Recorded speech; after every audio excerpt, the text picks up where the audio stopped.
Salve, salve, galera! Mais um episódio do Condomínio SA. Hoje eu trouxe um assunto super interessante aqui, que eu, pelo menos todas as minhas andanças aqui de Cintiflix, eu pouco ouvi, conheço muito pouco, e hoje a gente vai ter, eu tô até com meu caderninho aqui, ó, caderninho da Porter, parceira nossa aí, porque eu vou anotar, cara, hoje vai ser quase uma aula, Você que tá aqui comigo, não perca a oportunidade de seguir, porque toda semana nós temos um novo conteúdo.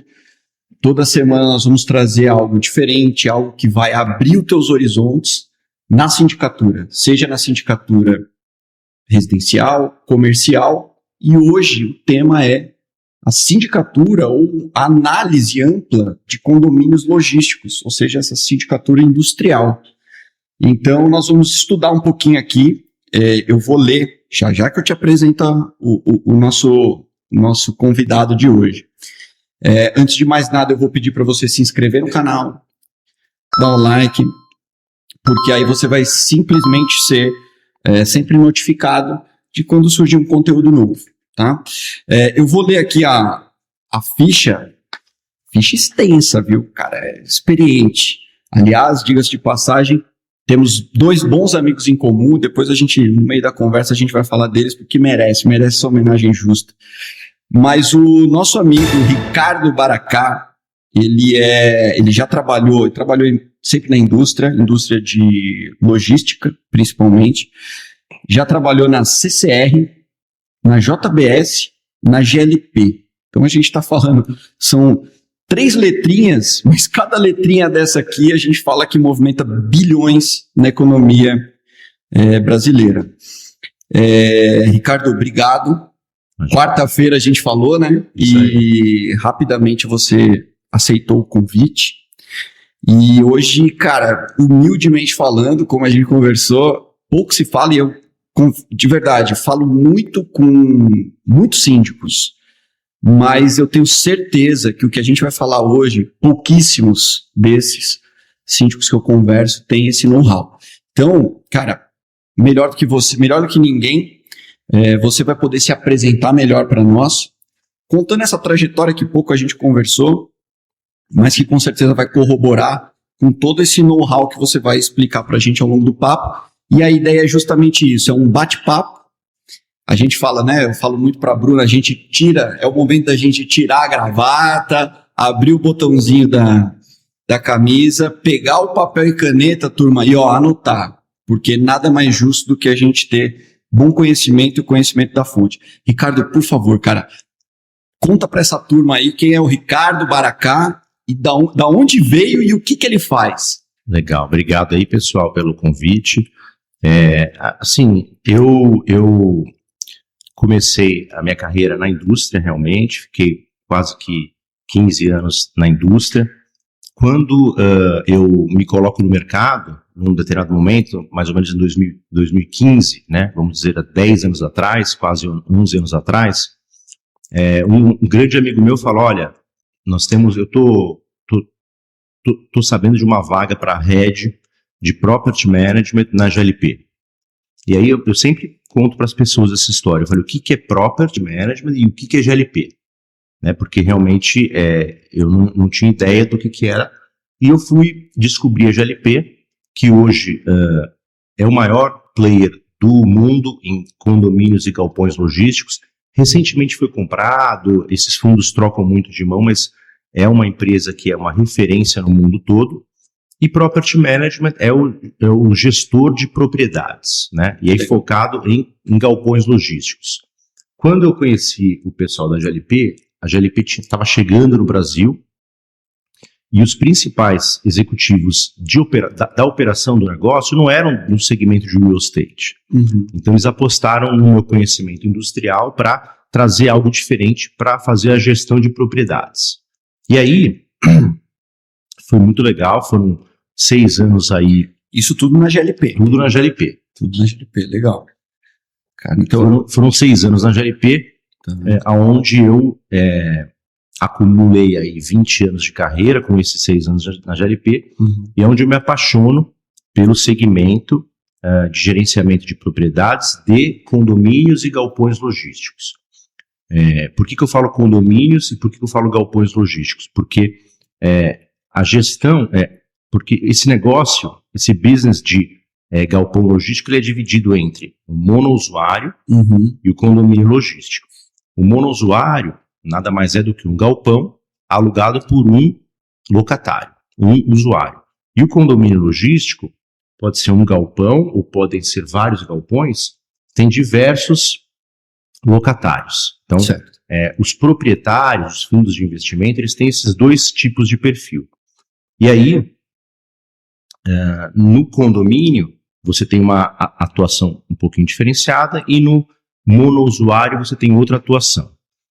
E aí, depois desses 6 anos na GLP, eu queria empreender, eu sempre tive essa intenção, eu observei uma vasta carência em várias atividades aonde eu pudesse criar minha empresa, que é a Solotec, né, para atender os proprietários de galpões, os fundos de investimento, através da minha empresa, não mais como um executivo, né? Sim. E, dito e feito, eu saí da GLP e hoje eu atuo já há 4 anos na minha empresa e continuo, está muito carente de prestador de serviço.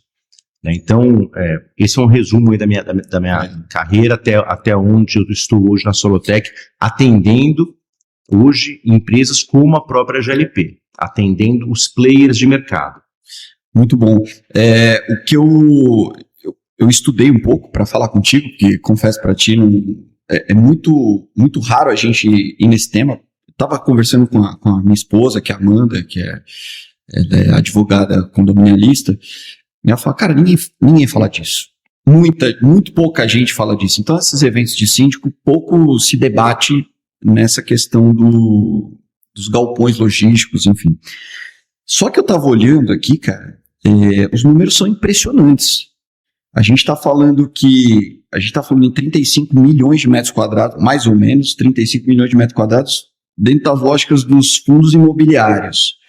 E a gente está falando com uma taxa de 7% de vacância, que é muito baixa, né? 7% de espaço disponível, vamos dizer assim, e um preço de metro quadrado de 33, né? R$33 mais ou menos o metro quadrado. Quando a gente fala né, aí a gente indo quando eu trabalhei em empresa aérea, e a gente falava muito dessa questão logística, principalmente dessa parte de carga, porque uma das vertentes da área comercial da empresa aérea são as cargas aéreas. E a gente tinha que atender os centros de distribuição. E o Brasil é um país complexo para isso, né? Porque, imagina, territorialmente falando, é um continente, né? E eu me lembro da dificuldade que se tinha para a gente conseguir fazer essa tramitação de carga aérea. Eu imagino que toda e qualquer ação que se faça dentro de um condomínio logístico, dentro de cargas, dentro de e-commerce e tudo mais, que tem uma exigência de velocidade, de superprodução, deve ser tudo muito complexo, tudo muito numeroso, muito grande. Isso deve bagunçar um pouco com a cabeça. E tudo isso fica na mão do síndico? É um síndico que cuida disso? Me explica como que é a estrutura de organização, gerenciamento, Ricardo. Não, vou explicar, mas olha que interessante. Antes de falar um pouquinho disso, só sobre os números que você trouxe, né? Quando eu vou para a GLP, eu descubro que o nosso segmento, que é o segmento de condomínios logísticos, ele está apenas começando, ele continua apenas começando, tá? Que isso, cara? Vou dar um exemplo, né? A GLP Mundo, sabe quanto o Brasil representava para ela, para os negócios dela no mundo? Não tem a menor ideia. 3%. 3%? E o Brasil é um país gigantesco e a GLP Brasil ela era 3%. Os grandes players de e-commerce, Mercado Livre, Amazon, Mercado Livre não, porque o Mercado Livre começou no Brasil, então ele saiu na frente. Mas uma Amazon da vida, uma Shopee da vida, que é da Ásia, o Brasil ainda é um mercadinho mínimo, eles estão começando ainda no Brasil. Você tá brincando. E esses players são os principais locatários de galpão logístico, né? Então, eu descobri que, assim, primeiro, Por isso que eu falo que eu acredito muito nesse meu business como empreendedor. Por quê? Porque esse segmento está apenas começando no Brasil. Sim. E aí tem várias características interessantes que eu vou poder falar aqui, mas o e-commerce no Brasil está apenas começando. A população, pequeno percentual, utiliza o e-commerce. É verdade. Comparada aos Estados Unidos. Poucas empresas, poucas lojas têm e-commerce no seu negócio ainda, né? Então isso vai mudar muito, esse jogo vai virar muito ainda pela frente. 80% mais ou menos dos galpões no Brasil são antigos, são velhos, serão substituídos, o produto vai ser substituído. Não, peraí, repete aí. 80% é velho? Dos galpões são velhos. Então a Diase, por exemplo, uma construtora, vai ter muito trabalho pela frente ainda. Sim, eu me lembro que e aí eu queria só ir no gancho disso daí. Quando você fala em 80% é velho, deve ter uma dificuldade de terreno também. Você tem que derrubar esse velho e construir um novo ou não? Cria-se um novo e deixa o velho sucateado? Não, porque o e-commerce ele precisa estar bem localizado. Então, assim, existe terreno no Brasil, mas o e-commerce não quer ter um terreno uma operação mal localizada. Então, vai ter muita demolição e construção de novos galpões. Porque o grande player, o operador logístico, ele precisa de um galpão AAA. Sim. Então, um galpão AAA, ele precisa ter um piso que atenda uma capacidade, um pé direito alto, um sistema de combate a incêndio moderno, uma quantidade de docas para ele poder operar mais rápido, uma distância entre os pilares para ele poder subir as estanterias e conseguir utilizar a área alocada da melhor forma possível. Então, esses galpões antigos, que eram daquela família portuguesa lá atrás que comprou, sim, e que é muito familiar, tudo isso vai se transformar em novos galpões, então tem muito trabalho pela frente aí. E aí, um pouquinho da sua pergunta, né? Isso. Eu sou um proprietário, eu sou um fundo de investimento, né? Qual que é a diferença entre um galpão monousuário e um condomínio logístico? Para quem está alugando, né? Qual que é a grande diferença?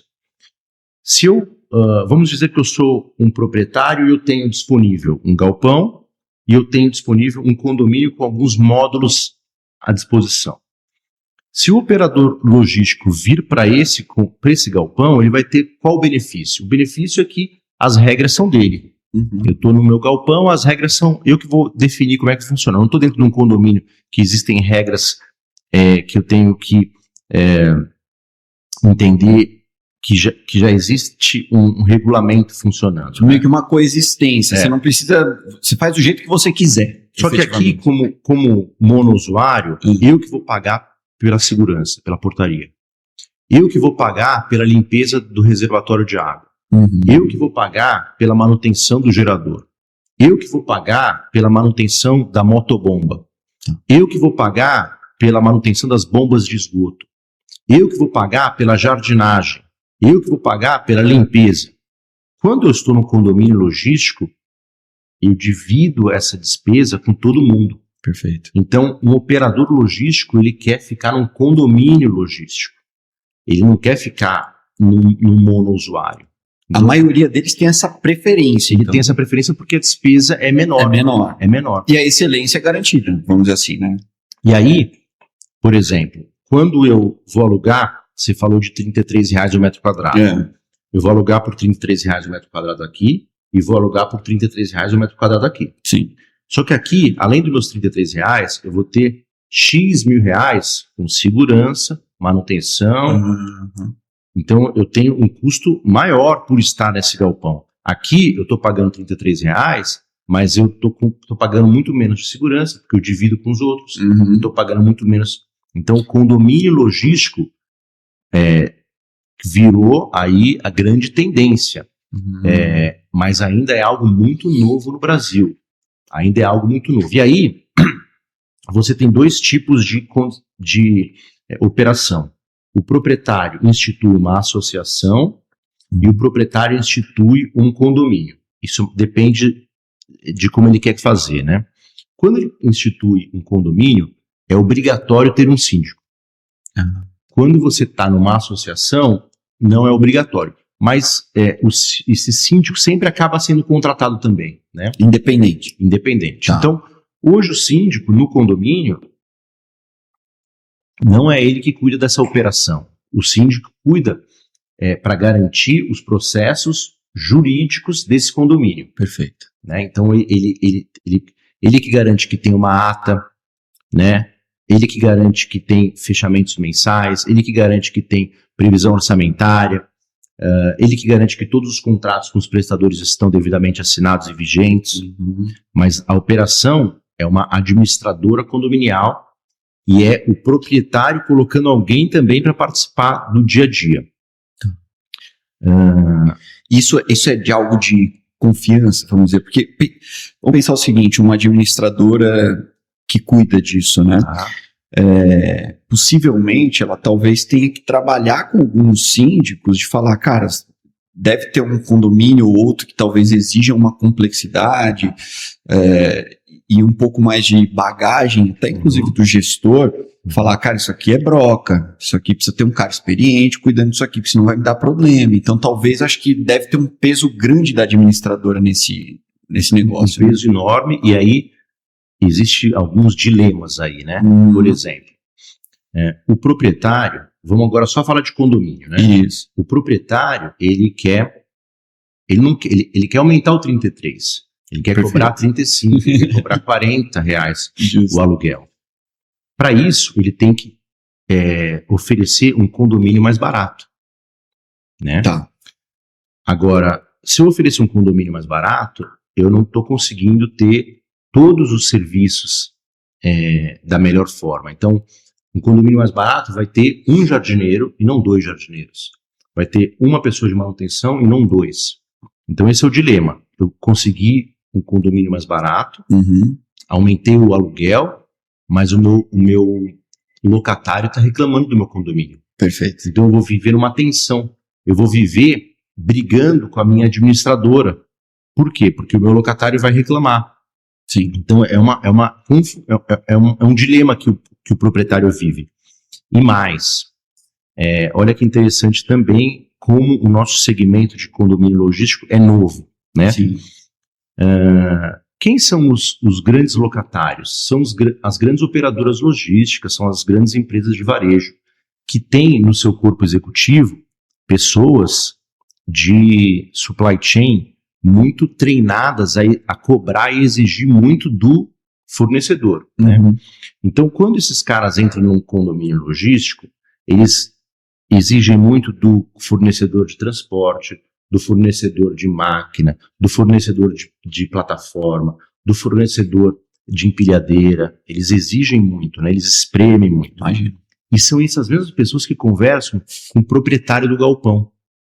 E aí, lá atrás, há 15 anos atrás, o proprietário do galpão falava assim, basicamente, né? Não enche o saco, eu sou o dono, respeito o que está no contrato de locação. O problema é seu e acabou. Né? Hoje, mudou isso. O proprietário do galpão, ele é tratado como um fornecedor, como outro qualquer. Entendi. Então, para você ter uma ideia, eu represento alguns proprietários que eu faço que o locatário faz reunião de follow-up comigo para eu ir tirando as minhas pendências semanalmente. É mesmo, cara. Então, mudou esse paradigma. O locatário hoje ele cobra e briga e exige do proprietário do galpão o que há 15 anos atrás não acontecia. E aí que entra tem o proprietário, tem as administradoras, tem o síndico e tem o representante do proprietário, que, por exemplo, hoje é o que eu faço. Sim. É o que o Property Manager faz. Eu vou lá porque, veja, eu estou alugando um galpão, eu quero que tudo funcione. Se tem um buraquinho no piso, eu quero que corrija. Corrige. Se tem uma goteira agora nas chuvas, esse é um problema seríssimo, eu quero que corrija. Então, por quê? O galpão logístico ele tem que dar condições para o operador, para o locatário trabalhar. Tem uma cláusula, que eu falo que é a cláusula mais perigosa de todas, que é o seguinte: o locador precisa dar condições para o locatário operar. Se ele não tem condições de operar, ele não precisa pagar o aluguel. Então, se eu sou um locatário e está chovendo, eu posso falar assim: não vou pagar aluguel esse mês porque eu não consegui operar. Então, essa briga acontece. Mas tem essas cláusulas. Tem essas cláusulas. E aí, isso faz com que o locatário exija do locador atuações nos problemas o tempo inteiro. Claro. E aí, dentro do condomínio, ele cobra a administração, cobra o síndico. E aí você tem que correr para dar esse suporte para ele não exercer essa cláusula. Entendi. Olha só que coisa. Para ele não exercer essa cláusula. E quer dizer que no fim do dia, porque quando a gente fala, fazendo um paralelo, né, quando você comentou em custos, né, de falar do monousuário e do condomínio, a gente pode fazer um paralelo com casa e apartamento, né? É isso aí. Então, né, fala, pô, eu gosto de carro, o conforto é muito maior, eu faço do jeito que eu quiser, mas tudo sou eu que vou ter. O risco sou eu. O risco sou eu. Se eu entrar, o suportão é mais lento e alguém entrar junto, eu que estou exato. No óleo, né? É isso mesmo. E o condomínio já fraciona. O custo da piscina é de quem mora em casa. Agora no condomínio vai ser dividido. E ficou muito claro isso. Agora, esse relacionamento do proprietário com o síndico, e aí eu te pergunto, essa relação de contrato, quando ele fala, olha, vamos dizer, o Ricardo, ele é o property management, e ele é, entre grandes aspas, e eu queria que você só mergulhasse um pouco mais nisso, ele é um contratado do dono da estrutura, ou não? Eu tenho dois formatos de trabalho, aliás, existem dois formatos de trabalho. Existem proprietários que fazem um contrato com a minha empresa e pagam só para mim, me pagam, e eu vou lá e represento ele dentro do condomínio. Perfeito. E existem proprietários que colocam a minha empresa como uma consultoria dentro do custo condominial. Entendi. Então existem os dois formatos, tá? Eu sempre prefiro entrar dentro do custo condominial, porque daí eu consigo atuar, o proprietário não vai ter despesa comigo, quem vai pagar são os locatários, eu estou lá dentro prestando serviço e apoiando, melhorando, né? Mas aí você atua com os dois ao mesmo tempo, porque, por exemplo, o locatário tem uma demanda, igual você falou da goteira. Eu trabalho para os dois. Você trabalha para os dois? Eu trabalho defendendo os interesses do proprietário e trabalho defendendo os interesses do locatário. Cara, tua cabeça... O tempo inteiro tem que ser assim. E veja, uma das minhas funções uma das funções de um síndico, uma das funções de uma administradora, ou minimamente a expectativa de um proprietário é que a gente sempre busque inovações para reduzir ou melhorar o custo condominial. Perfeito. Né? Então, isso é uma coisa que eu aprendi na minha época da GLP. Sim. Não adianta eu chegar, porque o custo condominial ele é fixo ao longo do ano, né? Então, chega em outubro, novembro, nós falamos para o locatário, olha, em 2027, o custo condominial vai ser R$3 o metro quadrado. Tá vendo o 33 ali? O custo condominial é R$3, somado. Então, quando o cara aluga, ele fala 33 mais 3, 36. 36. E aí tem o IPTU também. Aí tem o IPTU, que é a parte também. Igual a gente alugar uma casa. Exatamente. Tá. Então, quando chega outubro, eu falo, olha, para o ano que vem, o custo condominial vai ser R$3 o metro quadrado. Se o cara aluga 10 metros, é R$30. Se ele aluga 100 metros, é R$300 que ele vai pagar. E ele vai pagar esse valor igual todos os meses, o ano inteiro. E aí, chega no final do ano, eu faço um reajuste. Se eu ficar... E aí, dentro do custo condominial, tem lá 40 linhas, né?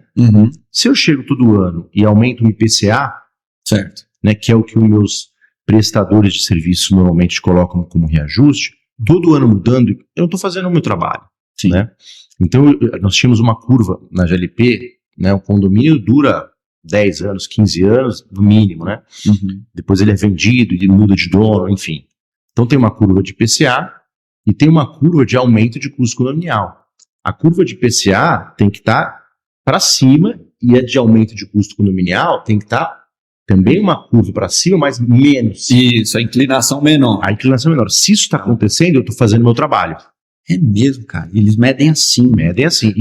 E quando eu apresento para o meu locatário o custo condominial para o ano que vem e apresento essa curva dessa forma, o cara não questiona. Não questiona. Ele fala, pô, vocês estão fazendo um belo trabalho. Eu estou com o IPCA acumulado de tanto e o aumento de custo condominial está menor do que esse acumulado. Então, vocês estão fazendo o trabalho.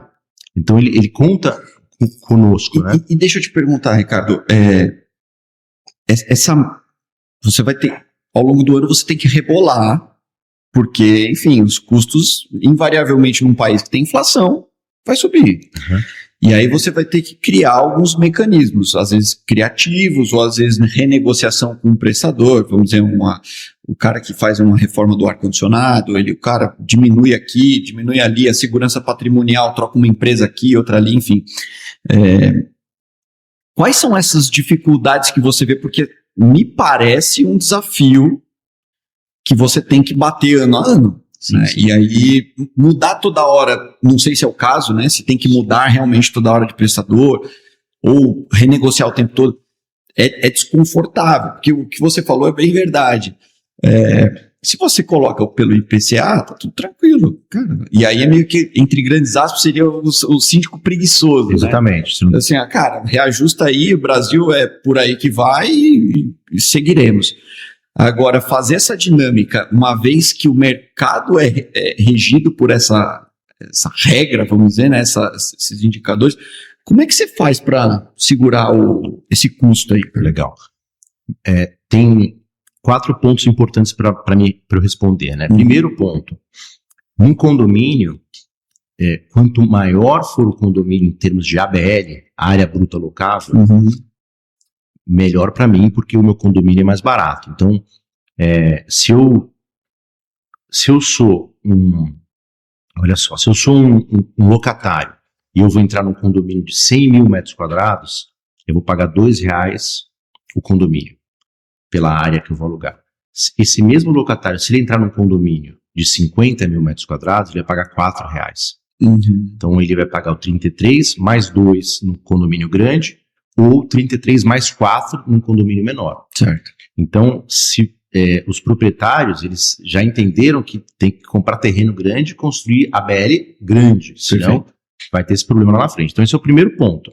Se eu estou num condomínio logístico pequeno, vai ser mais difícil a minha vida. Vai ser mais desafiador. Mas, tirando essa questão que é importante, né?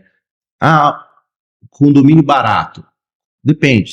Para começar a conversa, se eu estou num condomínio grande, é mais fácil ter um CMQ, custo por metro quadrado, mais barato, do que num condomínio menor. Mas fora isso, quando você fala de rebolar para conseguir, número 1, eu tenho uma regrinha, né? Dessas 40 linhas de condomínio, né? Nós temos aí 10 serviços que são 80% do custo condominial. Perfeito. A cada ano eu tenho que trocar 2 empresas.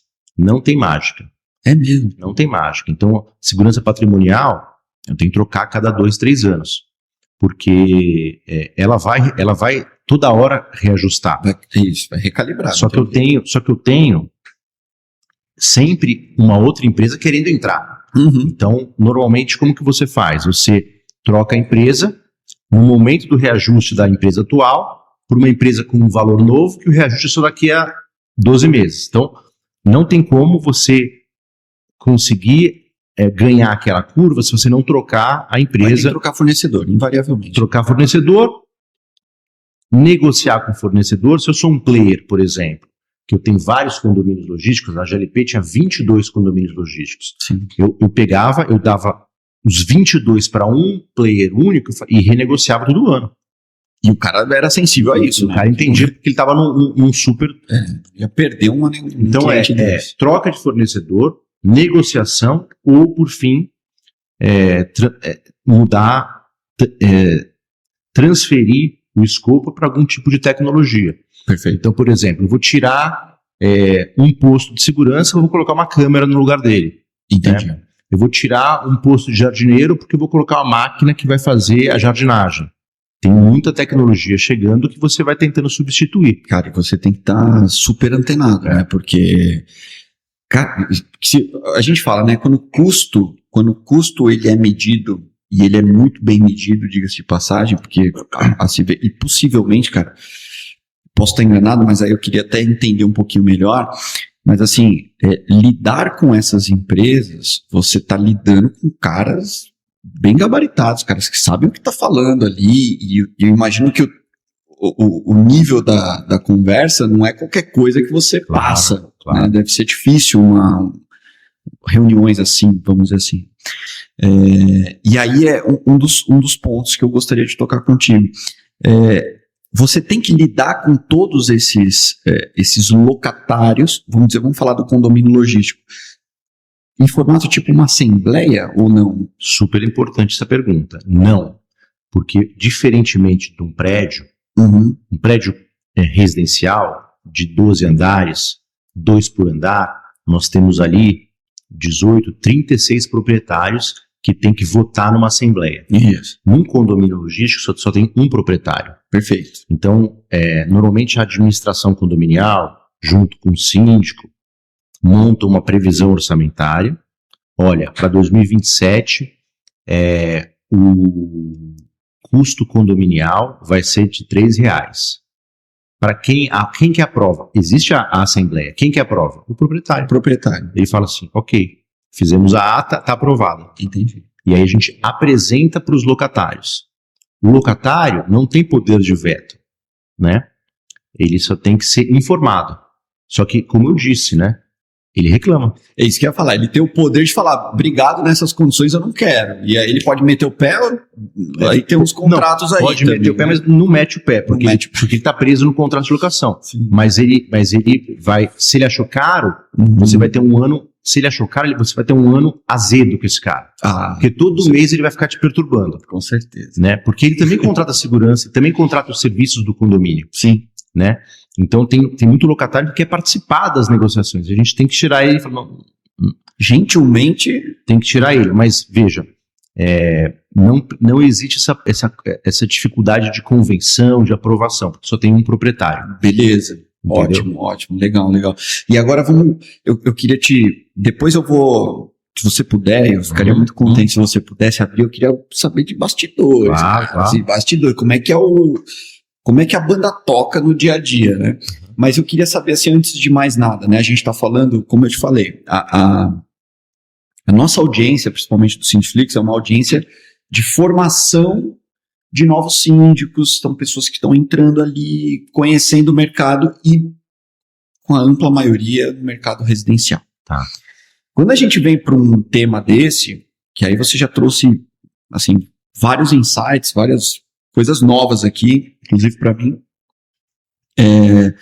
Eu queria saber qual a diferença que você vê dentro de uma formação, você é formado como síndico profissional também, dentro de uma formação do síndico profissional para não sei se eu posso falar síndico logístico ou se é um property manager, que eu realmente não sei se é a mesma figura, depois eu queria que você separasse, e quais são as habilidades que esse cara precisa ter e falar, pô, isso é uma possibilidade, olha, nunca tinha ouvido falar, será que tem uma porta ali? E aí eu queria que você me contasse.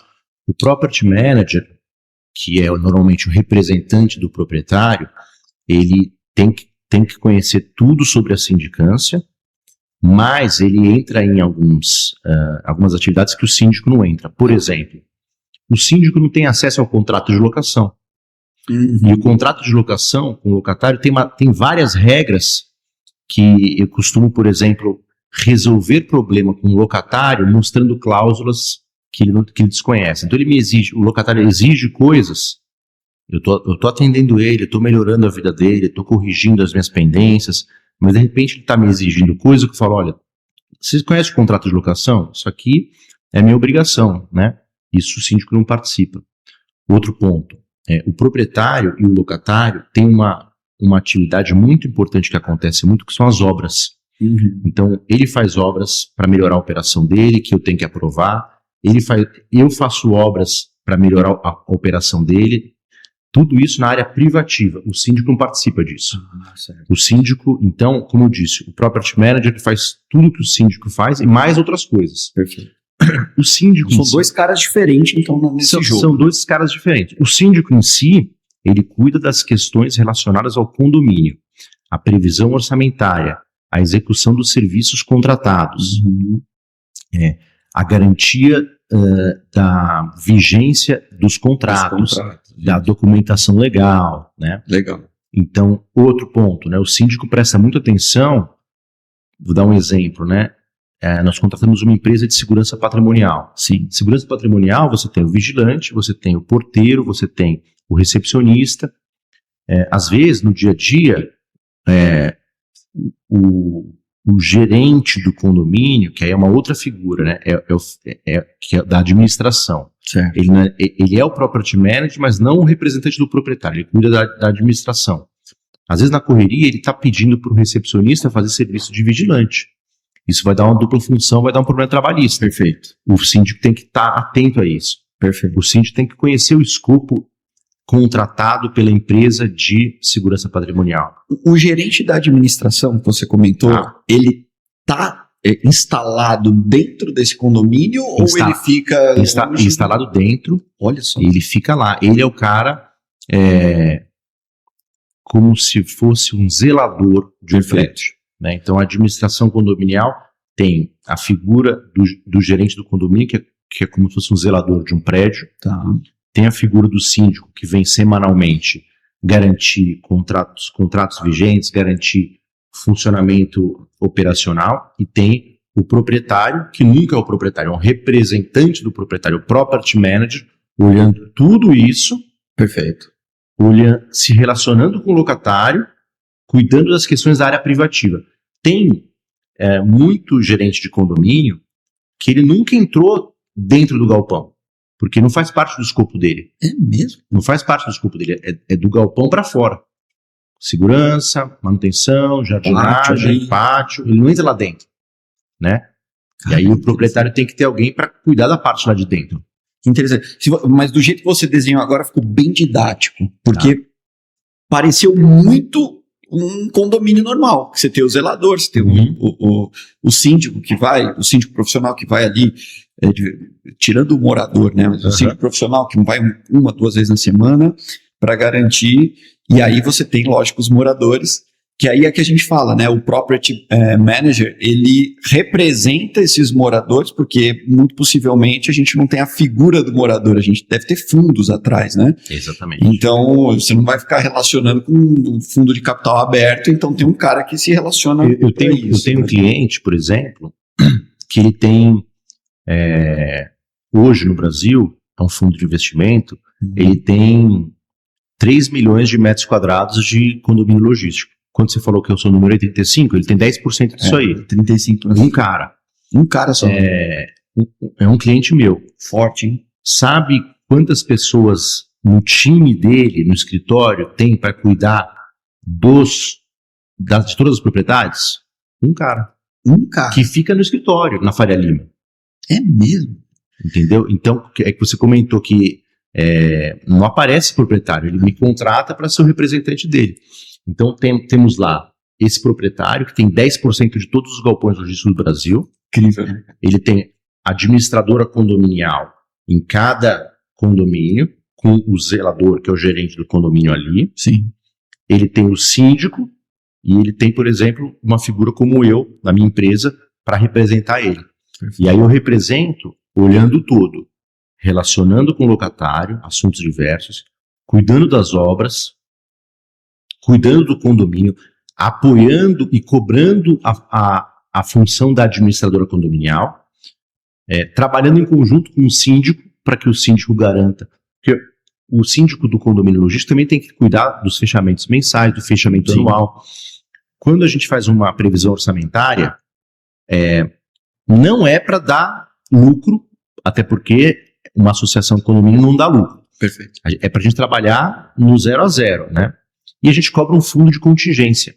Normalmente você cobra 3%, você pode cobrar até 5%, e as empresas cobram de 1 a 3% do valor do condomínio. Então, quando vai a taxa condominial, tem um fundo de contingência, que eu vou somando ao longo do ano. Se por acaso, e aí, né, eu tenho uma conta corrente, que é para o dia a dia, e eu tenho uma conta que é para o fundo de contingência, que eu somei. Se eu estou tendo saving nessa conta, eu no final do ano jogo para o fundo de contingência.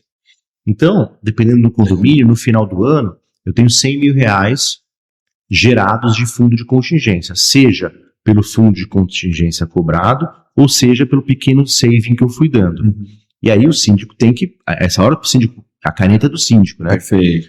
O que eu posso fazer com esse valor que sobrou? Só tem 3 coisas que eu posso fazer. Número 1, melhorias para o condomínio, onde todos os locatários são beneficiados. Por exemplo, eu estou com um problema num piso dentro de um galpão de um locatário. Não posso dar esse dinheiro para isso. Eu só posso dar esse dinheiro, por exemplo, para reformar a portaria, para reformar o pátio, onde todos trabalham. Todos serão beneficiados. Vai impactar todo mundo. Então, esse é uma das possibilidades. Certo. Segunda possibilidade. Eu estou com o meu condomínio funcionando, de repente aparece uma manutenção extraordinária. Isso. O que é uma manutenção extraordinária? É uma manutenção que não estava na minha previsão orçamentária. Então, a tubulação enterrada está com vazamento. Eu posso fazer 3 coisas. Eu posso ligar para o proprietário e falar: aporta dinheiro, por favor, que eu estou com esse problema, não tenho orçado. Eu posso ligar para os locatários e falar: tudo bem, lembra dos R$3 por mês que eu te cobro? Esse mês vai ser R$3,15 porque eu tive um problema extraordinário. O locatário vai ficar feliz? Chiadeira, né? E o proprietário não quer isso. Então é muito raro isso acontecer. Sim. E aí eu uso a minha terceira opção, que é esse dinheiro guardadinho. Perfeito. Então, manutenção extraordinária aconteceu e acontece muito. Como que eu gasto? Como que eu resolvo? Pedindo dinheiro para o proprietário, que ele não gosta, pedindo dinheiro extra dos locatários, que ninguém gosta, ou usando esse saving do fundo de contingência. E por fim, eu posso pegar esse dinheiro num determinado mês, ligar para os meus locatários e falar: tudo bem, mês que vem não vou te cobrar condomínio. Como é que é? Não vou te cobrar. Nós temos aí 2 anos de saving, mais todo o fundo de contingência. Com esse dinheiro eu consigo pagar o mês inteiro de condomínio. O locatário fica feliz, gosta daquele condomínio, renova a locação, o meu proprietário também fica feliz. Pô, que trabalho bem feito que você fez. Então essas coisas, tudo o síndico que assina. Esse é o que faz girar. Agora, um cara que está no mercado condominial, ainda que seja grande, condominial residencial, conseguiria tocar um negócio desse? Ponto 1. Primeiro ponto, eu acredito que o mercado do condomínio logístico deve ser extremamente fechado, restrito, até por uma questão de confiança e tudo mais. A gente está falando, você comentou de um cara que tem 10% da metragem quadrada de... Isso aí. Então deve ser hiper concentrado na mão de pouquíssimo, né? Sim. Pouquíssimas pessoas. Agora, tecnicamente, esse cara conseguiria, ou você fala: não, cara, esse cara ainda precisa fazer, ele precisa olhar para determinadas coisas, seja de engenharia, coisas que geralmente a gente não usa no varejo, vamos dizer assim, mas coisas de engenharia, coisas de economia. O que ele precisa fazer? O condomínio logístico é um como é que eu posso falar assim? É um tipo de um animal. O condomínio corporativo de prédio comercial é outro, e o residencial é outro. Mas eu contrato muita gente, né? Eu contrato muita gente para colocar nos condomínios que eu contribuo, né? E muitas vezes eu trago gente do residencial, trago gente do corporativo para vir fazer o logístico. Eu só faço logístico. E a experiência que eles têm aqui, ajuda muito para entrar no logístico. É um animal diferente. Sim. Né? Então, vou dar um exemplo, né? Quando eu trago alguém do condomínio corporativo de prédios comerciais para o logístico, o que ele é muito bom? Em elevador. Boa. O cara é craque em elevador, porque é o problema que não pode andar, né? Você tem broca de elevador lá? Eu tenho um problema de elevador no logístico. No logístico eu não tenho. Não tenho elevador. Né? Mas no logístico eu tenho problema de portão que quebrou porque o caminhão bateu, que ele não tinha aqui. Exato. Então, mas são problemas que você aprende rápido a lidar. Então, no final do dia, é bem parecido a história, né? Sim. É bem parecido. É garantir a boa operação para não atrapalhar a vida de quem está ali, né? Boa. No residencial é de quem mora, no comercial é de quem sobe para os escritórios, e no logístico que entra e sai os caminhões principalmente, né? Entendi. O logístico é aquela operação de caminhão entrando e caminhão saindo, caminhão entrando e saindo. E aí... Mas de engenharia, por exemplo, porque imagino eu posso estar errado, mas assim, o piso de um pátio que vai receber uma tonelagem aí de um caminhão big ali que vai do, sei lá, do e-commerce, ou que seja um transporte de carne da JBS, ele agride muito esse piso, e eu não sei se esse cara precisa ter um olhar para isso, porque vai danificar mais rapidamente, ou ele já percebe que aquilo vai dar problema, ele já tem que se antecipar. Sim. Em teoria, né? Em teoria, o proprietário, ele entregou um condomínio com condições, né? Certo. Mas sim, ele acaba se envolvendo com questões estruturais que ele vai ter que conhecer. E quando eu falo problemas estruturais, sempre o problema é do proprietário. Se é um problema estrutural, é do proprietário. E aí o nosso zelador, que é o gerente do condomínio, o síndico tem que entender para levar para o proprietário, que às vezes é um representante do proprietário, olha, estamos com esse problema, vamos ter que atuar. E aí é uma má notícia que você leva para o proprietário, uma né? Notícia. E aí, exatamente. Como que o proprietário quer receber? Proprietário, tem esse problema, a solução é essa, custa tanto. Então, se eu já levo essas informações para o proprietário, já está bom. Porque normalmente as pessoas falam assim, estou com esse problema. Sim. Né? Se você fala, estou com esse problema, se resolve dessa forma e o custo é esse, você já está bem na frente da média. Uhum. Só que se você pode ser melhor ainda, você pode falar, temos esse problema, a solução é essa, custa tanto e o condomínio tem esse dinheiro. Aí o proprietário faz o quê? Então vou continuar aqui na praia. Estava na praia, você me ligou. Você me ligou, exato. Posso continuar? Vou continuar. Então essa é a ideia. Tá garantido, né? Isso. E outro, tu ganha uma estrelinha ali, né? Fala, cara, muito bom. Na verdade é isso que o proprietário quer. É isso que o proprietário quer, exatamente. Porque eu vejo isso como, imagina só, né? Você, igual você comentou, pô, isso aqui tá só começando, né? O segmento logístico. O Brasil, se ativar os motores, a gente não sabe o que vem pela frente aí de economia e tudo mais, mas se ativar os motores de economia, a tendência é que acelere o processo de construção de novos galpões logísticos, né? Agora, você comentou da questão da construção, que um galpão logístico não pode estar mal localizado ou mal abastecido com rodovias e tudo mais e tal. Trazer, o que eu entendi o galpão last mile, né, vamos dizer, o mais próximo da entrega possível, a gente não começa a lidar com uma complexidade de ter um entorno caótico de moradia versus insegurança. Como é que está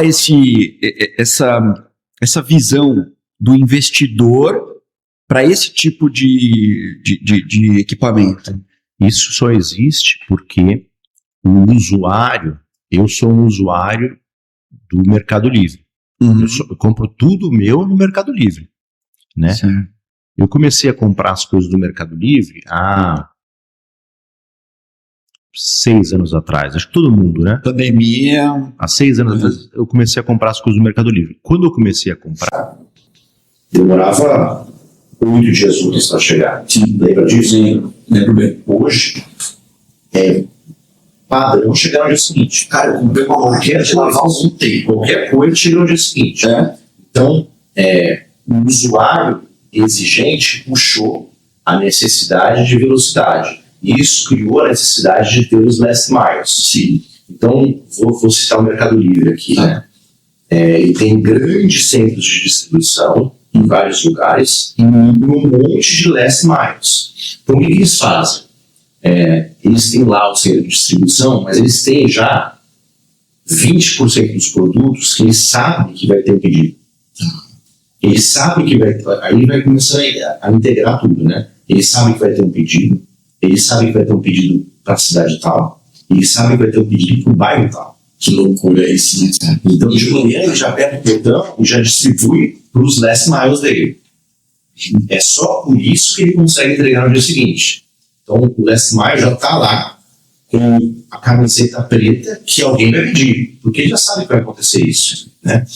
Então, outro ponto, né? Os last miles também estão apenas começando. Sim. E essa dificuldade para não ter um conflito com o que acontece naquele local é um problema.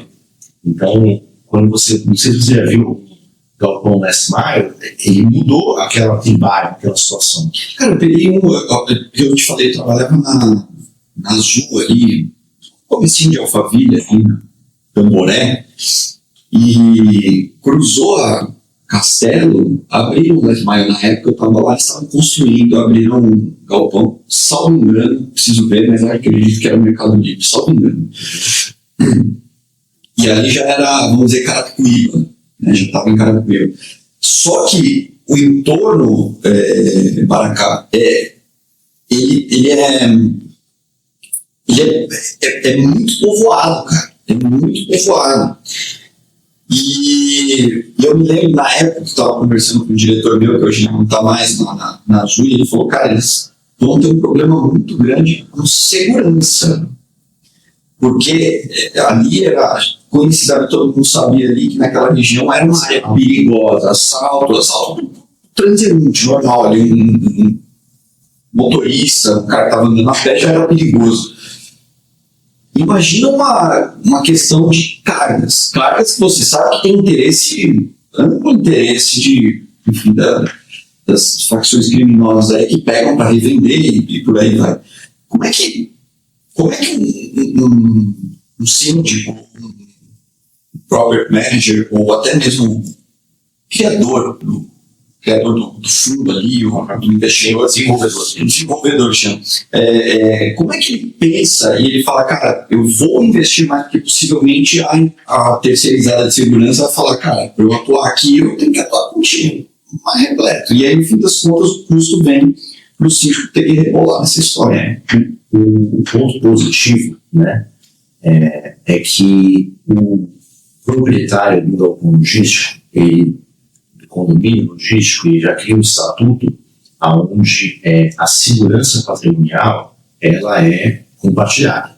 Então, veja bem, eu construo um condomínio, eu cerco o condomínio, eu crio câmeras de segurança, eu crio uma portaria com procedimentos e condições boas de segurança, e não posso detalhar porque eu me especializei muito em segurança de condomínio logístico, que legal. Mas veja, dentro do galpão, quem cuida da segurança é o locatário.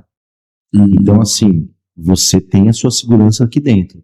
Hoje, eu já participei, infelizmente, já tive alguns galpões meus invadidos para roubo, né? É mesmo? Isso em São Paulo. Rio de Janeiro. Rio de Janeiro. É muito menos comum do que no passado. Hoje é mais difícil, né? Sim. Hoje você consegue criar tecnologias para quando há uma invasão você acionar rapidamente a polícia. Então, os bandidos já sabem isso, né? Hoje é muito mais o roubo de carga. Mas o roubo de carga também... Em trânsito. Tá. Mas eles também criaram tecnologias hoje que dificultam, né? Então, hoje uma carga, ela consegue ser bloqueada. Hoje todo grande operador logístico tem um time de monitoramento de riscos e perdas, cada uma tem um nome, mas, por exemplo, o caminhão saiu para fazer uma entrega. Se ele parar por algum motivo, blinda a carga e ninguém consegue entrar.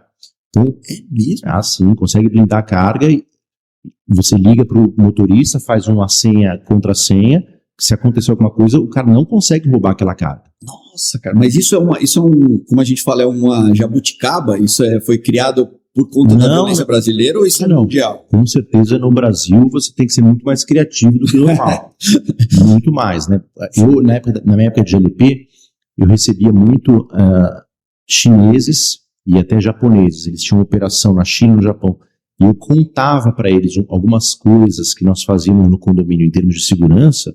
O cara ficava, mas por quê? Por que isso? Tu precisa disso para quê? Lá não tem portaria na China, no Japão. Que isso? Não tem nem portaria. Aí é um pouco da nossa questão, né? De segurança pública. De país mesmo, você vê como é, né? A gente tem que... E aí quando a gente fala, né, cara, grande parte dos custos que a gente tem aqui é por conta, talvez, até de uma bagunça institucional, né? Que a gente fala, cara, porque se eu tenho que aumentar tanto a segurança, é porque o Estado falha em me oferecer o que deveria minimamente oferecer. Porque a gente paga imposto, né? Pois é, exatamente. E aí, no fim das contas, tem que criar toda essa... fazer essa arapuca, porque, pô, imagina...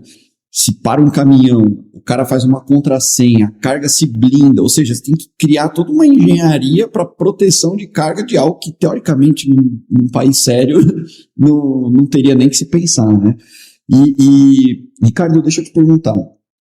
É Baracá, né? No fim das contas, todo mundo te conhece como Baracá. Pode ir de Baracá. O mercado é Baracá, show de bola. Baracá, deixa eu te falar. Quando a gente fala de área logística, a gente está aqui em São Paulo e a gente talvez tenha uma certa, vamos dizer, um descolamento de uma realidade da entrega por conta, né, de estamos na maior população, talvez o maior PIB, mas com maior concentração de compras, então naturalmente essa estrutura vem toda para cá, em primeiro lugar. Como é que você vê, se você puder me dar um panorama de como as coisas estão se desenvolvendo pelo Brasil? Porque eu entendo que determinadas regiões, e eu acredito, por exemplo, na época que a gente falava do Mercado Livre, hoje ele tem uma abrangência forte, nacional, é evidente, mas fortíssima, cruzando as barreiras de São Paulo. Acho que agora né? Só que para a gente fazer essa entrega rápida, né, para o Mercado Livre fazer uma entrega rápida, se é Mercado Livre, Shopee, enfim, eles vão precisar ter uma maior área instalada. Como é que você vê isso? E aí eu te pergunto, emendando aqui, por exemplo, lá no Mato Grosso, um exemplo, como é que está a mão de obra para que esse cara, tudo que a gente falou de estruturação de um centro logístico, como é que esse cara assume? Como é que está o nível de conhecimento dessa galera para eles assumirem um parque logístico desse? Tem mais um dilema aqui, e eu vou falar também sobre a questão da mão de obra. Sim. Primeiro ponto, tá? Os grandes players de e-commerce, eles estão caminhando para estar em todas as grandes cidades do Brasil. Tá. Começaram por São Paulo, Rio, pelo Sul, mas todos os grandes players, Shopee, Amazon, Mercado Livre e todos os 10 principais estão no Brasil todo. Sim. Só que olha só o primeiro dilema, antes de eu falar da mão de obra. Você falou que a média é R$33 R$33 o mês de aluguel. O que é isso? Né? O que é isso? Eu sou um desenvolvedor, né? Eu compro um terreno por X. Eu chamo uma construtora, por exemplo, a Diase, do nosso amigo comum, Rafael Dias. Rafael Dias. Um abraço, Rafael. E eu contrato uma construtora, vai custar X o metro quadrado para eu construir. Esse X é em São Paulo ou é no Acre. É o mesmo preço, né? Que é ferro, concreto, estrutura, enfim. No final do dia, o desenvolvedor gastou com o terreno e com a construção, né? Ele precisa alugar para ter o payback dele. Perfeito. Então ele quer alugar por 33. Porque com 33 o payback dele vai ser um determinado tempo. Quando eu vou para o Acre, eu não consigo alugar por 33. Quem vai alugar? Então, os desenvolvedores de galpão que focaram por muito tempo São Paulo, Rio e grandes capitais. Certo. Mas quando os grandes players de e-commerce começaram a avançar o terreno, o preço do aluguel começou a acompanhar. Então hoje, vou dar um exemplo, a própria GLP ela não saía de São Paulo e Rio.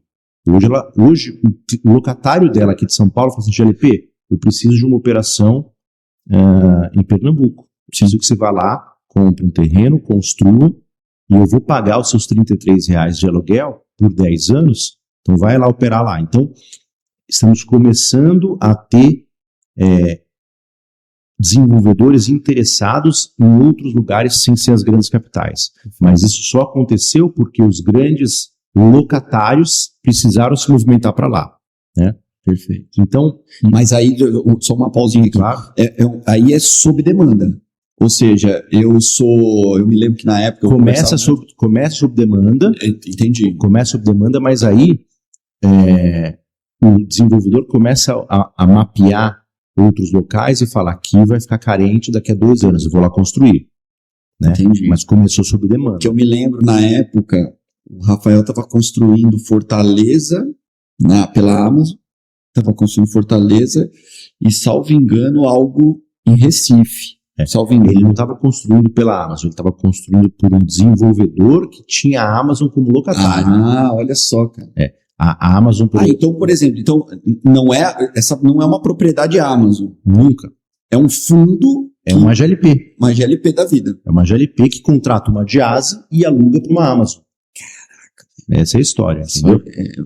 Mas a Amazon, olha, aí que está essa história. A Amazon, que é um locatário, e que se envolve na operação fortemente e que exige do condomínio uma série de coisas, ela exige, inclusive, do desenvolvedor proprietário quem vai ser a construtora. Por isso que uma Diase da vida se relaciona com a Amazon. Não tinha que se relacionar. A Amazon tinha que falar só com quem contratou ela. Perfeito. Mas a Amazon fica no ouvido da construtora para fazer o galpão do jeito que ela quer. Esse é o tal do BTS ou não? Tem o BTS. Ou não, isso não tem nada a ver com o BTS. Tem e não tem, né? O BTS basicamente é o seguinte, eu sou um proprietário e eu tenho um locatário. Esse locatário chega para mim e fala assim, eu quero um galpão no Guarujá, que eu preciso implantar uma operação no Guarujá, vai lá e constrói para mim e eu te garanto um contrato de locação de 15 anos. Perfeito. Isso. Basicamente o BTS é o seguinte, é uma multa muito grande se o cara sair. Perfeito. Então eu vou lá e falo assim, bom, já que eu tenho esse meu cliente que vai me pagar os 33 por 15 anos, eu vou comprar o terreno, vou contratar uma construtora, vou construir e tô tranquilo. Esse é o BTS. Beleza. Porque eu me lembro que esse meu diretor, um grande amigo, o Américo, ele falava assim, o BTS, ele me explicando, né, na época era bem mais novo, é o sapato feito pro teu pé. É isso aí. Ele falou assim, então ele fala, cara, vou construir do jeito que você quiser, mas você fica comigo amarrado. Mas existe um mito aí, né? É mesmo? Existe um mito. De novo, nosso mercado muito novo e as coisas acontecendo recentemente. Quando eu iniciei no mercado, o BTS, ele era... Você pagava... O locatário pagava muito mais que 33. É mesmo. Muito mais que 33. Por quê? Porque foi sob medida. Mas o locatário começou a ficar tão exigente que ele não paga mais esse valor. O BTS hoje, no meu ponto de vista, ele é basicamente um contrato de locação com uma multa muito grande de saída. Entendi. Não é mais um custo alto. Por quê? Porque os operadores logísticos já estão no nível de exigência que qualquer galpão vai ter que fazer dessa forma. Vai ter que fazer. No passado, ele era bem feito porque o cara pediu. Entendi. Hoje não, hoje tem que ser bem feito para todo mundo. Isso, o sarrafo tá alto. Exatamente. Legal.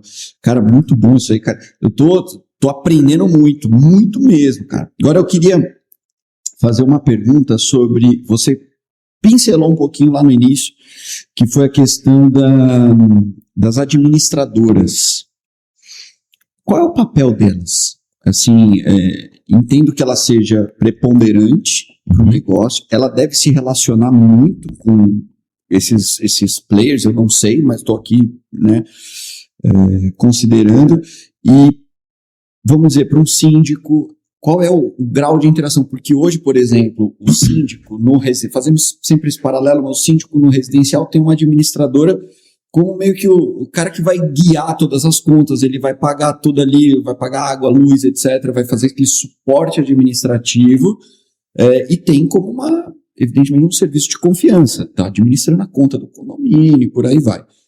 É a mesma coisa, não? Sim. A administradora condominial para o segmento logístico, ela é de extrema importância, mas também está aprendendo o jogo também bastante de forma recente, né? Porque o nosso segmento Condomínio logístico está vivendo no Brasil há 15 anos, é muito novo, é um segmento muito novo, né? Então, assim, voltando a esse meu cliente que tem 10% de todos os galpões, ele não quer saber de nada do condomínio, porque o condomínio é muita atividade, muita reclamação, muito problema para se resolver. Lembra que eu falei que só tem um cara?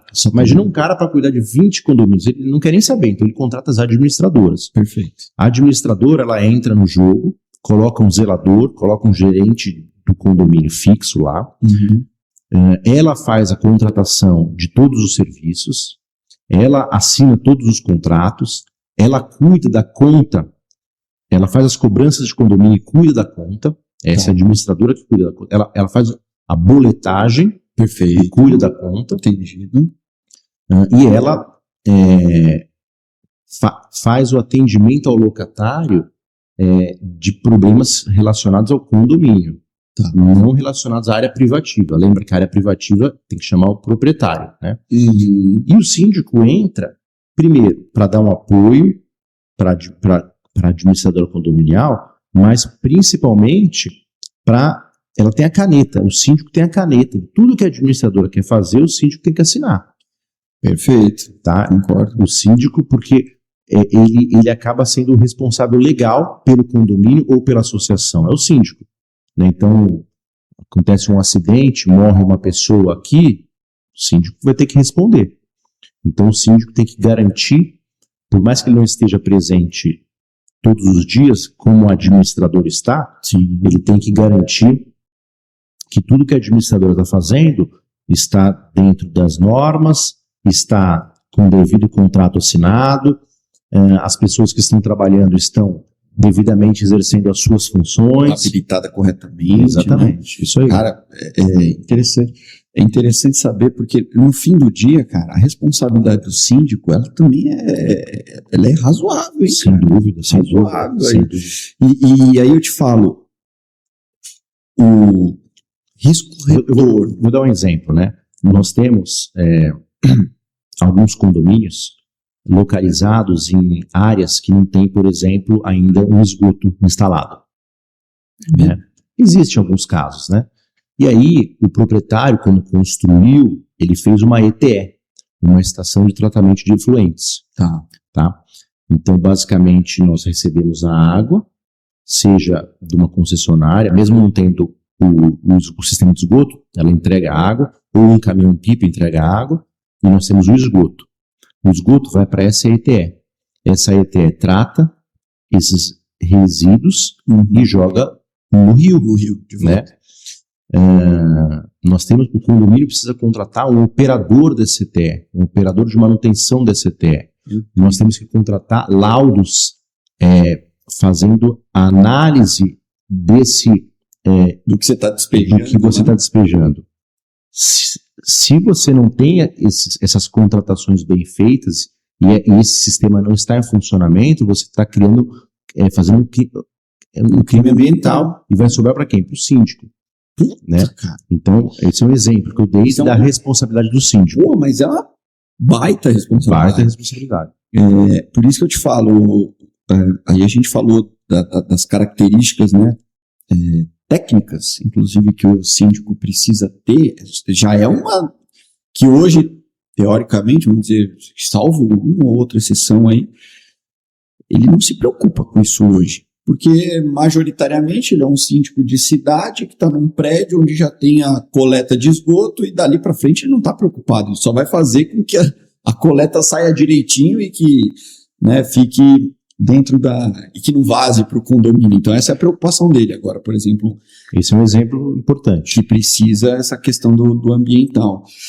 Isso já é um baita diferencial. Então, já tem uma porta de uma barreira de entrada para o mercado. Então, acho que ele precisa se capacitar nesse sentido. E aí, a pergunta que eu te faço, que até, inclusive, a gente estava comentando mais cedo, hoje você não... É fácil você se capacitar no mercado para entrar, e aí eu emendo essa pergunta da capacitação com a necessidade. Ou seja, você está ali, é um property manager, e você precisa de um síndico.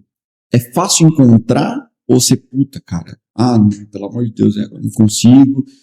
Como é que você acha? Como é que você garimpa? Me conta como é que tá o mercado para entrar. O mercado, ele tá, na minha opinião, com uma mão de obra não muito capacitada. Tá. Os proprietários precisam colocar síndico para dentro, porque é legislação. Mas eu não vejo muitos, eu tenho alguns síndicos que trabalham com condomínios que eu contribuo, que são muito bons, mas eu tenho outros que estão lá só para assinar e nem sabem direito o que está acontecendo, não estão conseguindo contribuir tanto. Não sabe nem do risco que está correndo. Então eu acho que existe aí uma carência grande, tanto técnica como em volume de pessoas, porque, de novo, o nosso segmento tem 30 anos de crescimento pela frente. É mesmo? Sem dúvida. Então aí, turma, vocês estão vendo aí já uma oportunidade. Agora, como que a gente vai fazer isso acontecer? Para você ter uma ideia, eu tenho um cliente que ele é de um outro segmento, é de um segmento industrial. Eles criaram um braço de real estate logístico no Nordeste do Brasil. Ele me contratou para apoiar ele no estabelecimento do primeiro condomínio logístico dele, que está funcionando em Salvador, está indo super bem. E para você ter uma ideia, eles já entenderam esse payback, né? Sim. Comprar, construir, alugar, já viram que é um excelente negócio. Ele falou, Baracá, nós temos 30 anos de construção de condomínio pela frente com a quantidade de terrenos que nós temos comprados para isso. Então, as pessoas estão olhando, as pessoas do nosso segmento estão olhando os próximos 30 anos. Baracá, deixa eu te falar, esse dinheiro vem de fundo, né? Então, possivelmente, esses caras abrem aí uma letra aí no mercado de ações, captam recursos e vão para cima, né? O pessoal que trabalha interage com isso, ou você, por exemplo, se limita a falar com esses, uma GLP da vida, por exemplo, ou você avança para esse mercado financeiro também, o pessoal te procura, como funciona isso? Existem os fundos que me procuram, mas a parte financeira do investimento em si, eu não participo, a não ser na vida pessoal, mas eu não participo porque a estrutura em si acaba sendo, se o proprietário é um fundo de investimento, se o proprietário é um português que tem 2 filhos e 5 galpões, a operação é a mesma. Sim. Né? Então eu me limito a operar e ajudar esses caras a terem o retorno que eles querem. Cara, maravilha. Agora deixa eu te perguntar agora sobre, você começou com a Praxis, né? Quando você foi, depois virou, não sei se virou ou se são duas. Na verdade, assim, quando eu saio da GLP, eu saio porque eu vejo os mesmos fornecedores prestando os mesmos serviços, com o mesmo preço, o mesmo nível de qualidade. Então, e nem sempre com o olhar do dono, com aquele diferencial de atendimento. Então, eu crio a Praxis para atender tanto GLP da vida como todos os outros players. Foco muito em vistoria técnica, que aí é um ponto bem legal para a gente falar. E aí eu acabo criando a Solotec com meu sócio, Marcelo Nieto, um abraço para ele, que me ajuda muito. Marcelo, já está convidado, hein? Volta com o Baracá, porque a gente não vai fazer uma vez só, viu, cara? A gente vai fazer mais vezes, porque o assunto é extenso, viu, cara? E aí eu crio a Solotec, e aí o que eu fazia na Praxis, nós estamos passando para deixar tudo na Solotec. Mas além da questão condominial, o que eu faço muito são, por exemplo, vistorias técnicas, né? Então, quando entra um novo locatário, você precisa de um laudo de vistoria de entrada. Perfeito. Isso é um anexo ao contrato de locação. Então, ninguém gosta de fazer isso. Você precisa. É obrigatório. Obrigatório. O contrato de locação tem que ter anexado um laudo de vistoria de entrada. Aí você vai lá e faz o laudo de vistoria de entrada, a minha empresa faz isso. Passou 5 anos, o locatário vai sair. Aí o proprietário me liga e fala, faz um laudo de vistoria de saída. Aí eu vou lá, faço um laudo de vistoria de saída. E o que acontece? O operador logístico não cuidou do galpão. Ele não cuidou do galpão. A administração condominial não olha isso. O síndico não olha isso. Porque é da porta para dentro, né? Exatamente. E aí, olha que interessante, isso tem um pouco a ver com a educação do Brasil, tem um pouco a ver com o quanto o nosso segmento é novo. Nesses meus 10 anos, eu devo ter gerenciado umas 200 saídas de locatário, né? Então, assim, acabou o contrato, ele saiu. Ou para um outro lugar, ele saiu. Eu gerenciei 200 saídas.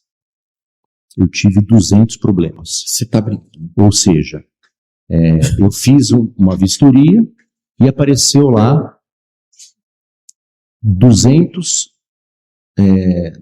não conformidades que o cara tem que fazer para o proprietário dar o aceite. E se dá zebra, cara?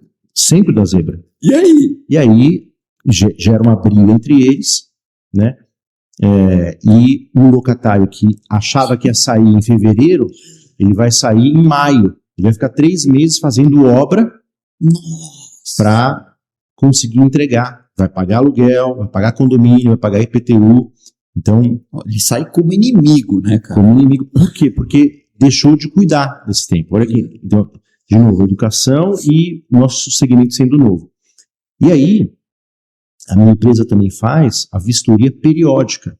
A vistoria periódica é uma forma de evitar esses problemas. Então, o proprietário me contrata, eu vou no imóvel uma vez por ano. Então, normalmente os contratos de locação são de 5 a 10 anos, né? Todo ano eu vou lá, faço uma vistoria e apresento para o proprietário. Eu falo assim, já está dando mostra que vai ter esse problema. Já fala com ele, já manda um e-mail para ele. Não deixa chegar no final. Então, a minha empresa faz vistoria de entrada, de saída, e faço as vistorias periódicas. E posso, inclusive, se o proprietário não quiser falar com o locatário, eu pego a minha vistoria e eu falo com o locatário. Estou fazendo a vistoria, daqui a 4 anos você vai sair, já tem aqui 10 problemas, faz aí, resolve. Então, esse é um outro ponto que eu atuo. Aí eu melhorei a minha vistoria de saída hoje. O que eu faço hoje? Eu faço a minha vistoria de saída, eu listo os 100 pontos a serem corrigidos e eu faço uma estimativa de valor para resolver esses problemas, para diminuir o conflito entre eles. Então, olha só, eu chego para o proprietário e falo assim, acabei de fazer o laudo de saída, seu locatário quer sair, mas tem 10 problemas para ele resolver, de responsabilidade dele. Vai custar R$100.000. Cobra R$100.000 dele e libera ele. Então tem acontecido muito isso. Porque, é uma saída rápida. O cara paga os R$100.000 e aí que a minha empresa... ficar 3 meses lá fazendo obra. E o que eu faço também? Eu gerencio essa obra.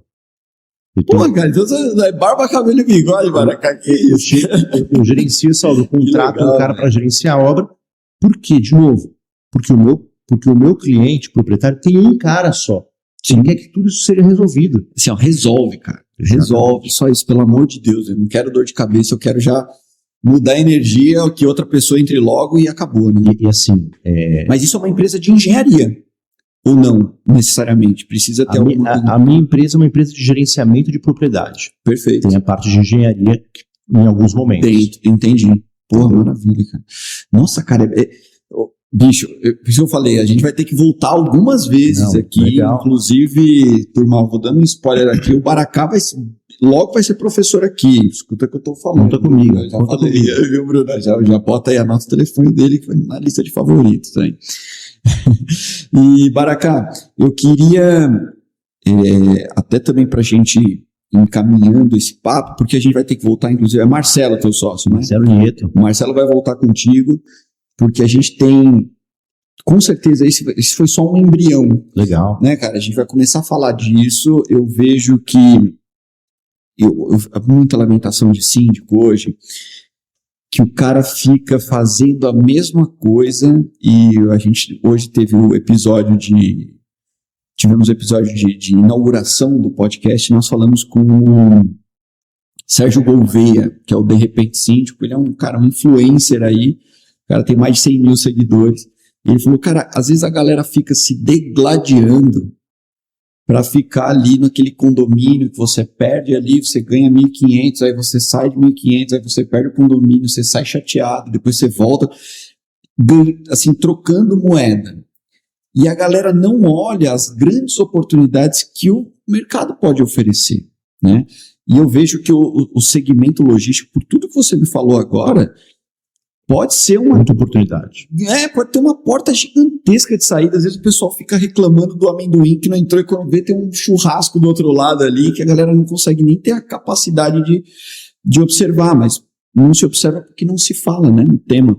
Então acho que a gente precisa falar muito mais disso, tendo em vista a complexidade, tendo em vista o Brasil, o tamanho que a gente é.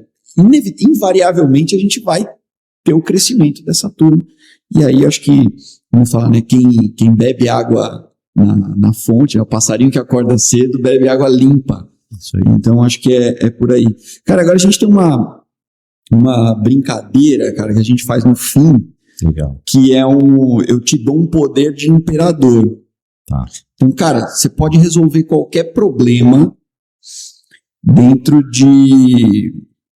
do amplo espectro. Pode ser Brasil, pode ser mundo, pode ser dentro da sua atuação. Mas fala assim, pô, cara, se me resolvesse esse problema, ou se a gente tivesse esse obstáculo retirado, eu acredito que a gente conseguiria evoluir muito. E aí, de ampla análise, não precisa ser efetivamente no segmento. Tá bom. Eu queria saber o que você resolveria nisso. De bate pronto. Assim, de bate pronto, eu resolveria o correto uso do dinheiro dos nossos impostos, com segurança, cultura ou escola, saúde e transporte, que são as 4 coisas que eu pago muito imposto e não uso do público. Eu não uso escola pública, eu não uso segurança pública, eu não uso transporte de graça, e eu não uso segurança, saúde, e eu não uso saúde. Acho que a grande maioria de nós. Então, assim, tributado quase, né? Porque a gente paga o imposto e paga o particular. Então, para mim, e de novo, né? Você, tendo isso de graça, você também desenvolve a população. E você também diminui esse distanciamento social que existe entre o rico e o pobre. Porque o pobre vai ter muito mais oportunidade porque está capacitado. Ou seja, diminui a corrupção. Não, eu concordo. Em resumo. Qualquer que seja o espectro, direita ou esquerda. Direita ou esquerda, exato. Não, eu concordo plenamente com isso. A gente estava falando, né? E esse é um dos temas que é caro, principalmente no segmento da sindicatura, que eu ainda vou tocar mais lá na frente. Que é essa questão da gente olhar para os nossos políticos e falar, pô, corrupção, o cara rouba milhões e tal, não sei o quê. Mas que a gente vê num mercado que também, cara, extremamente corrompido, cara. Esse mercado da sindicatura é complicado, cara. Mas aí eu tenho uma solução, né? Eu acho que... E aí, olha que interessante, alguns países asiáticos, a bola, vamos dizer assim, ela tem uma regra. Então, assim, eu sou um síndico, eu vou indicar tal empresa, vou ganhar um percentual, mas eu vou falar que eu estou indicando essa empresa. E ela vai ter que competir na qualidade e Então, quando eu conversei com alguns asiáticos e falei um pouco sobre essas questões de compliance, ele, não, tem uma solução. Deixa transparente a indicação de uma empresa. Você é um síndico, você é um administrador condominial, você é um representante proprietário, você quer colocar uma empresa, deixe claro que você vai receber dessa empresa, mas ela vai competir de igual para igual com outras. E aí a coisa funciona. E funcionou. E os asiáticos, nesse aspecto, eles são... E funcionou. Fantásticos. E funcionou, entendeu? Então, por quê, né? Porque qual que é o problema? O problema é você receber uma bola, o proprietário vai pagar mais caro por conta dessa bola, ainda vai ter um serviço mal feito. Mal feito, que é a maioria, né? Então, por que você não cria uma transparência nisso? Todo mundo ganha, sim, e o proprietário não paga mais e o serviço é bem feito. É uma forma, né? Legal esse debate, né, cara? Eu acho que valeria a pena a gente botar... E valeria a pena botar na pauta, porque o pessoal fica com medo, cara. Com medo de falar, porque assim, não, eu não posso falar disso, porque senão vão falar que eu sou corrupto, porque isso, porque aquilo. Mas, cara, se a gente bota luz no assunto, Eu sou solução eu sai. sou o síndico e eu só contrato a empresa X para limpeza. Todo mundo sabe disso, por quê? Porque eu ganho dessa empresa. É. Eu estou deixando claro isso aqui. Sempre nos bids essa empresa vai participar, porque eu ganho um percentual. Mas ela tem que ter a qualidade, tem que ter o preço para ganhar. E se ela ganhar, todo mundo sabe que eu ganhei um percentual, não sabe? Mas foi transparente. Tá Que tal fazer isso? Mas na hora que se chega, por exemplo, né, cara? Eu gostei desse tema aqui. Agora, mas na hora que chega, por exemplo,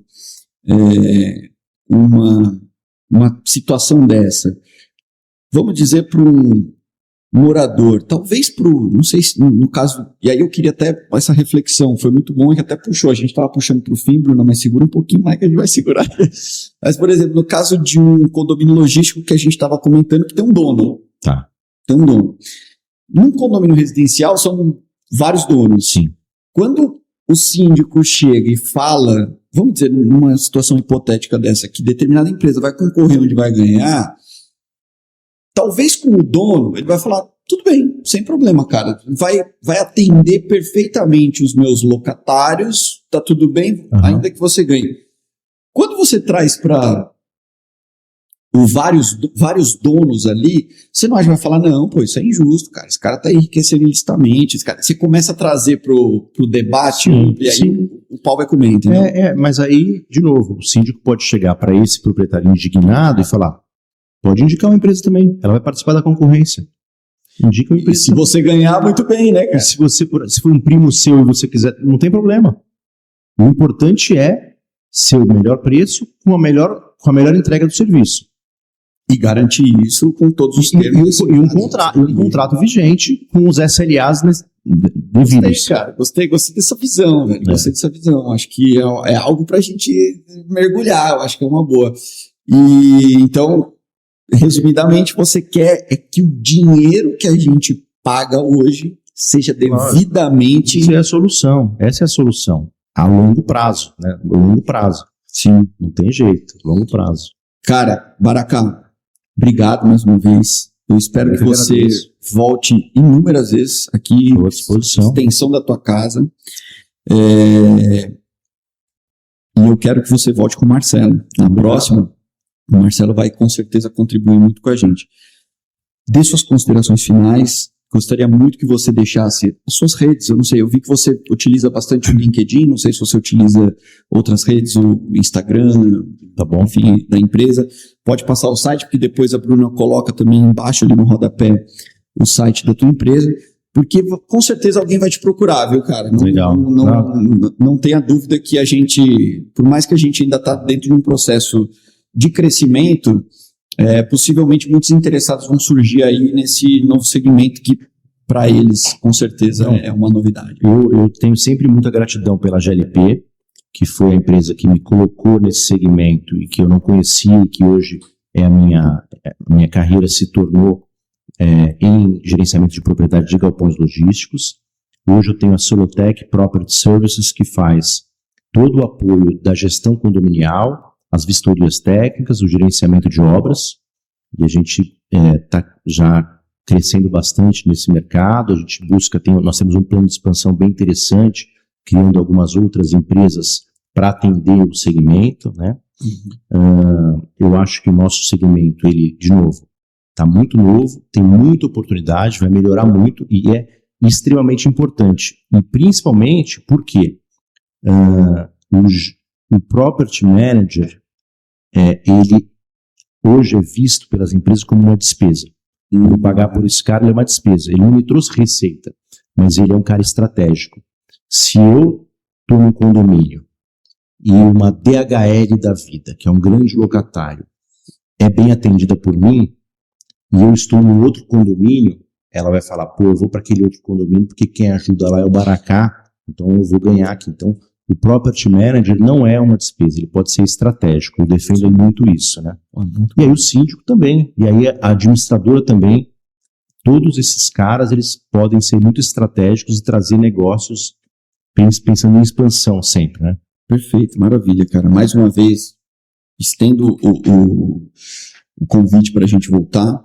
Temos a sala de treinamento ali, a gente já rapidamente já começamos a pensar em alguma coisa em conjunto. Vai ter, com certeza. Vai ter muito assunto, muita água para passar debaixo dessa ponte. Mas sim. Finaliza aqui. Bruna, obrigado mais uma vez. Você é demais. Porque hoje, né, sexta-feira, a Bruna tá com esse sorrisão.